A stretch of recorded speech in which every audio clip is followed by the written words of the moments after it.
Hi guys, can you now see the screen? Because I can see it in a monitor yet.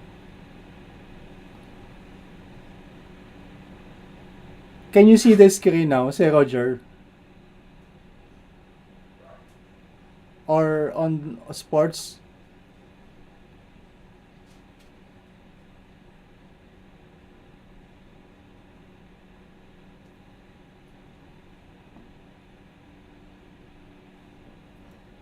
Okay, because I'm having a hard time looking for it in my gadget.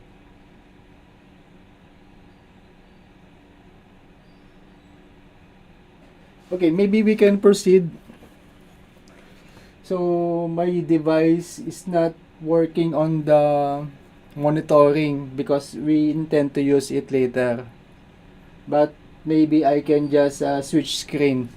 So the session for tonight is about strategy and execution. So this will cover the session supposed to be yesterday or last night and then for today because we were not able to have the session yesterday.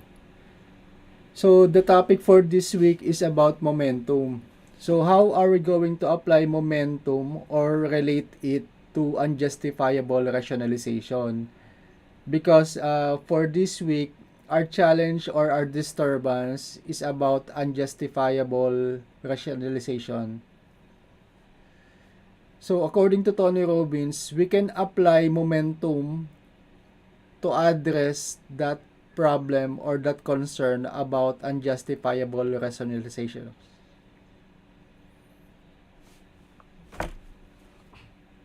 Okay, we will switch the screen for a while.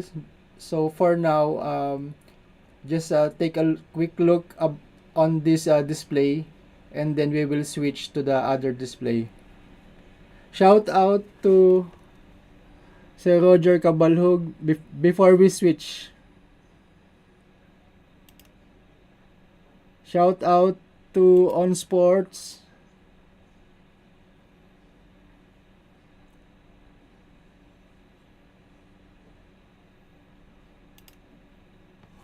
Okay, we're going to switch the screen now.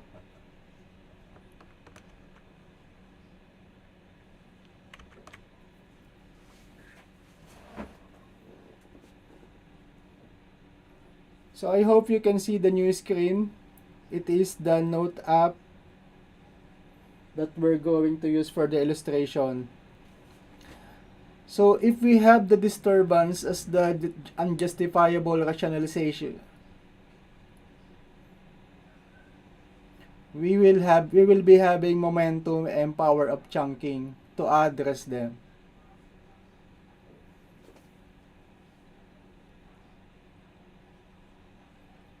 So but according to Tony Robbins, the way we should apply momentum is we should make some sort of a systems or a habit. So for example, when our for the strategy, for example, we are doing the F to F, right? What we can do is to put some intervals and divide the task into different activities so that we can avoid the restriction as much as possible. So if we're going to put that on a habit, we can, for example, say that the things that we do, so we put them into tasks, the habits, and then for example, we do the follow or F to F, and then we can also do the engagement.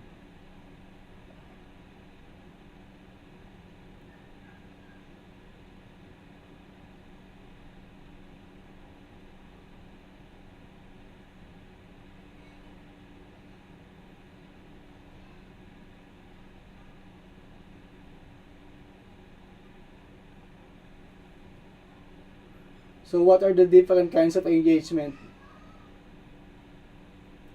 So we have the react, We have the comments.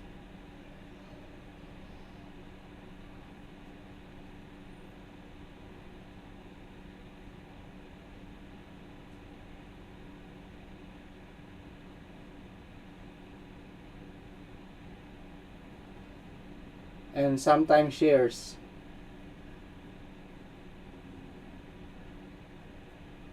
So what I normally do, especially in the recent weeks, I try to put some intervals.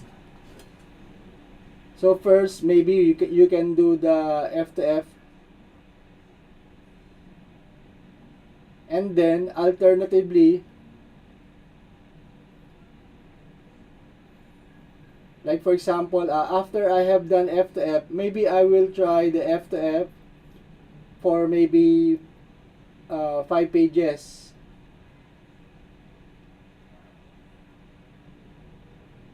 And then after I am done with the 5 pages, I will do several reacts.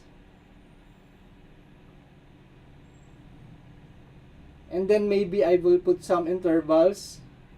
I will take a rest for a few minutes.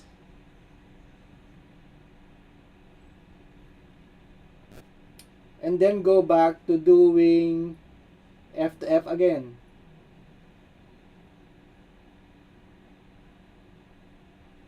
And then maybe have some rest again. And then do the comments next. So it depends on the action. So basically I will just base on the notifications.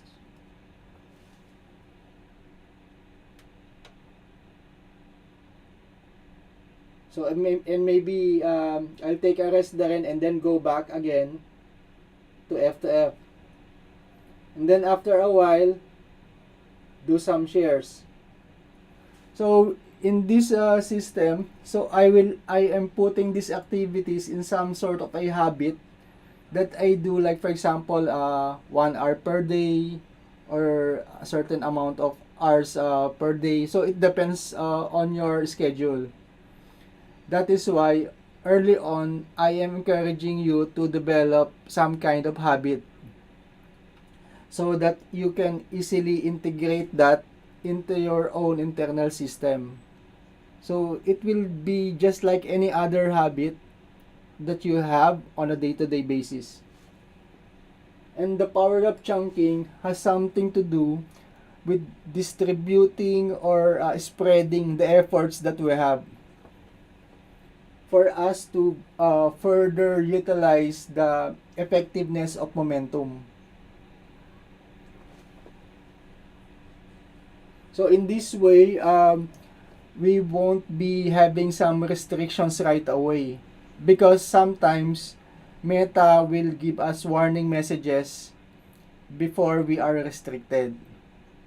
But this week has been quite a challenging week for many of us, because there seems to be some added strictness or some challenges when it comes to being restricted.